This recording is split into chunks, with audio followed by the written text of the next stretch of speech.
Everyone, सबसे पहले सबको ऑल द बेस्ट जो भी दरोगा के एग्जाम देने जा रहे हैं। एसआई के एग्जाम के लिए आप लोगों ने बहुत मेहनत की है। मैंने एसआई पे तो कहीं वीडियो नहीं बनाया है, बट बहुत सारे स्टूडेंट हैं जो हमारे साथ टच में हैं और जो एसआई का एग्जाम देने वाले हैं। तो सबको सबसे पहले ऑल द बेस्ट, क्योंकि 26 को एग्जाम है। अब एक दिन का टाइम है कल का, और उसके बाद आप एग्जामिनेशन हॉल के अंदर होंगे। मैंने कई बार वीडियो में ऐसे बोला है कि एग्जामिनेशन जो निकालना होता है ना, जो एग्जामिनेशन हॉल की स्ट्रैटेजी है, एक तो उसके ऊपर भी काम करने की जरूरत होती है। और एग्जामिनेशन सिर्फ पढ़ाई से नहीं निकलता, पढ़ाई के अलावा साइकोलॉजिकल गेम होता है कोई भी एग्जामिनेशन। कई बार जिनको खेलना आता है बहुत ही कम पढ़ाई करके, बहुत कम मेहनत में भी निकाल लेते हैं। और ऐसा नहीं है कि जो फैक्चुअल हिस्सा है वहां पे ये चीज नहीं किया जा सकता। बहुत लोग ऐसा कह सकते हैं या सोच सकते हैं कि फैक्ट है वहां पे क्या किया जाएगा। आप ऐसे फील कीजिए ना कि आप बहुत दबाव में और बहुत प्रेशर में एग्जामिनेशन हॉल में बैठे हैं। घर वाले ने बोल दिया इस बार नहीं निकलेगा ना तो गोली मार देंगे, शादी कर देंगे, भगा देंगे, घर से निकाल देंगे, जायदाद से बेदखल कर देंगे टाइप अगर कोई भी प्रेशर है। और दूसरा प्रेशर है कि अच्छा चलो कोई नहीं, आराम से एग्जाम दो, नहीं हुआ तो कोई बात नहीं, अगली बार देखना। तो प्रेशर के कारण कई बार हम लोग परफॉर्मेंस गड़बड़ हो जाता है। और ये एकदम नेचुरल है, ये एकदम सामान्य सी बात है। एग्जामिनेशन हॉल के अंदर जो आपके पास सवाल आएगा, आपके पास ओएमआर होगा। कई बार तो प्रेशर का आलम यह होता है कि जाना हुआ सवाल गलत रंग देते हैं या पूरा सीरीज कभी कभी गड़बड़ कर देते हैं। कभी कभी पूरा सीरीज ही ओएमआर का गलत हो जाता है, कभी कभी रोल नंबर गलत भरते हैं। बहुत सारी चीजें हैं, उन सब पे बात करेंगे। आप एग्जामिनेशन देने जा रहे हैं। अब चूंकि 26 को एग्जाम है तो अभी एकदम कुछ ऐसा कर लोगे तोड़फोड़ मच जाएगा, ऐसा कुछ नहीं। जितना आप लोगों ने पढ़ा, जितना आपने मेहनत किया, वो आपने 60% पढ़ाई की, 100% कर लिया, 90% किया, जो भी किया आपने, आप एग्जाम देने अब जा रहे हैं। अब सबको मान लो कि सब 100% हो गया, यानी आपकी तैयारी पूरी है। पहला नियम एग्जामिनेशन हॉल में जाने के पहले का नियम कि आपकी तैयारी पूरी है, ये आप सोच के जाइए। भले आपने पढ़ी हो नहीं पढ़ी हो, एकदम अंदर से सूडो कॉन्फिडेंस ही कह लो, लेकिन पूरा कॉन्फिडेंस होना चाहिए कि हमने पूरा पढ़ रखा है, सामने वाले ने जितना पढ़ा है उतना हमने पढ़ रखा है। ये एक आपको बिलीव दिलवाना होगा। पहली बार जब एग्जामिनेशन हॉल के अंदर आप जाएंगे तो इसी सकारात्मकता के साथ जाएंगे। और आपको 2 घंटे मिले हैं तो आपको पूरा 2 घंटे 45 मिनट मतलब 2 घंटे मिले हैं ना, 1 घंटे 45 मिनट का पूरा स्ट्रैटेजी आपके पास होना चाहिए। आपको कोई भी वहां हीरोबाजी, हीरोपंथी नहीं करनी है कि 20 मिनट में पूरा क्वेश्चन बना लिए, 40 मिनट में बना लिए। क्यों बनाना है 20 मिनट और 40 मिनट में? आपके पास 2 घंटे का टाइम है, आप पूरा 2 घंटे को यूटिलाइज कीजिए।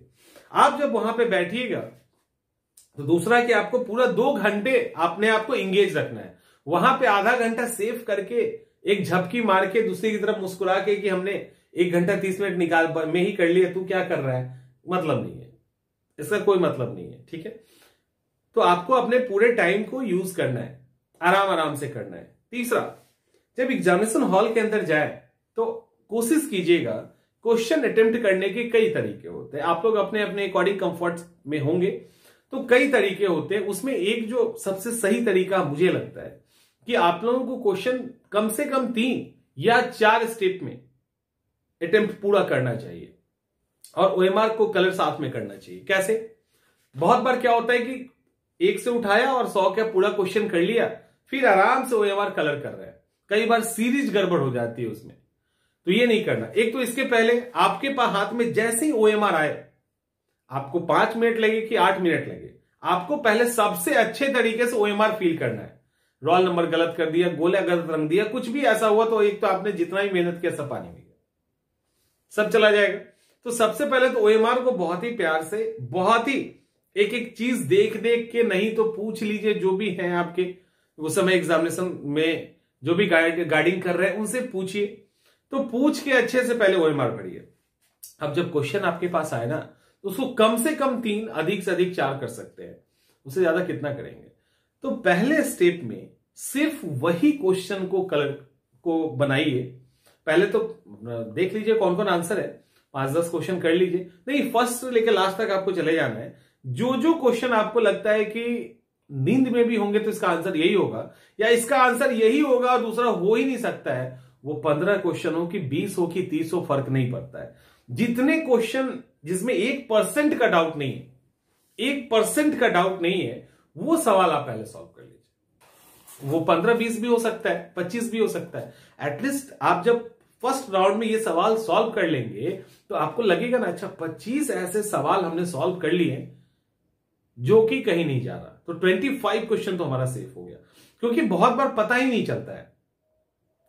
दूसरा, उसके बाद नेक्स्ट में जिसमें हल्का सा डाउट है, मैंने हल्का सा डाउट वाउट उसमें भी नहीं है, उसमें यह है कि दिमाग के ऊपर अब प्रेशर डालेंगे तो आंसर निकल जाएगा।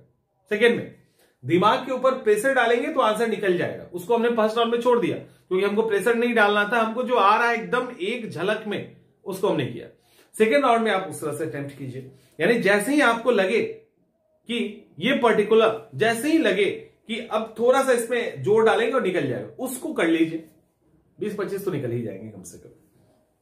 अब आप कम से कम उसके बाद थर्ड राउंड में उन सवालों पे अटेम्प्ट कीजिए जहां पे आप 2 ऑप्शन में फंस रहे हैं, जहां पे लगता है 2 ऑप्शन में फंसा, अब वहां पे बिल्कुल रुक जाइए, क्योंकि टाइम है आपके पास। ये तो आपका तुरंत निकल गया, ये 2 राउंड तो आपका फटाफट निकल जाएगा, आपको पता भी नहीं चलेगा। थर्ड राउंड में आपको रुक जाना है।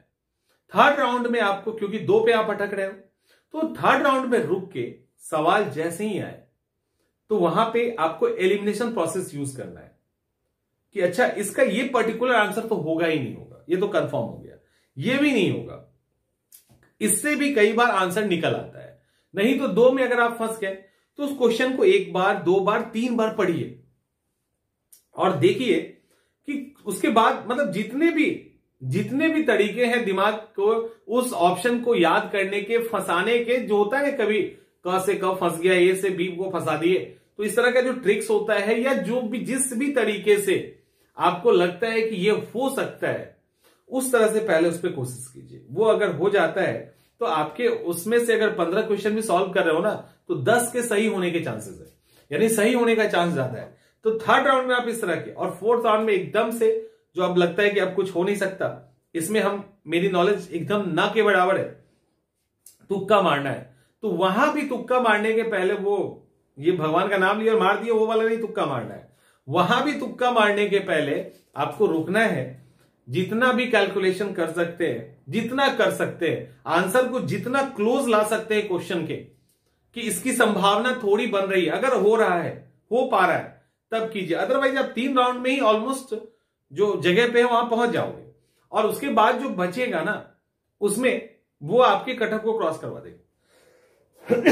वो क्योंकि आपने 2 राउंड में आप श्योर हो गए कि हमने 50 क्रॉस कर लिया है या 50 के आसपास है, अब मेरे पास इतने सवाल है, यहां से इतने निकालने हैं, ठीक है। ये आगे पीछे हो सकता है, थोड़ा सा किसी का 60 जा सकता है, किसी का 45 हो सकता है, कहीं इसी के आसपास होगा अगर आपने ठीक से पढ़ाई की है तो। उसके बाद आप जो है तब फिर से लीजिए, 2 अटेम्प्ट बचता है, उसमें भी आपने कुछ सवाल निकाल लेना है आपको, और उसके बाद फाइनल जब बचेगा फिर उसको कीजिए, और हर राउंड के बाद ओएमआर कलर कर लीजिए, हर राउंड के बाद ओएमआर कलर कीजिए, और क्वेश्चन को कुछ इस तरह से निशान कर दीजिए कि बार बार उसको ना देखें, तो टाइम बर्बाद होगा वहां पे ना, और बार बार ना देखें। और जब थर्ड राउंड आपका निकल जाए ना, तो फोर्थ राउंड में क्या कीजिए, क्वेश्चन बनाइए, ओएमआर करिए, क्वेश्चन बनाइए, ओएमआर कीजिए। फोर्थ राउंड में ओएमआर को एक बार नहीं रखना है, एक बार क्वेश्चन बनाना है फिर कलर करना, इस तरह से करके आप करो, और कोशिश कीजिए जितना रिलैक्स रह सके। जरूरी नहीं कि कल बहुत पढ़ाई करें, परसों बहुत पढ़ाई करें, ये जरूरी नहीं है। हाँ, जितना पढ़ सकते हो आराम से उतना पढ़िए, और बहुत प्रेशर लेना, बहुत नए चीजों को पढ़ना, ये सब करने की जरूरत नहीं है। पता चलेगा नया का लेयर ऊपर आ जाएगा और पुराना वाला नीचे चला जाएगा, तो वो भी काम नहीं करना है। और आराम से हॉल में जाइए, पूरे रिलैक्स के साथ बैठिए और एग्जाम दीजिए। एग्जाम अच्छा जाएगा, हम उम्मीद करते हैं। अगर आपने थोड़ी मेहनत अच्छे से सीरियसली की है तो आपका पेपर अच्छा जाएगा। तो आप जाइए, एग्जाम दीजिए, और ऑल द बेस्ट सबको। एसआई बनने का जो आपका सफर है, ये पहला स्टेज है, इसको सफलतापूर्वक आप लोग तय करें, और हम लोग मिलते रहेंगे इसी तरह से वीडियो में।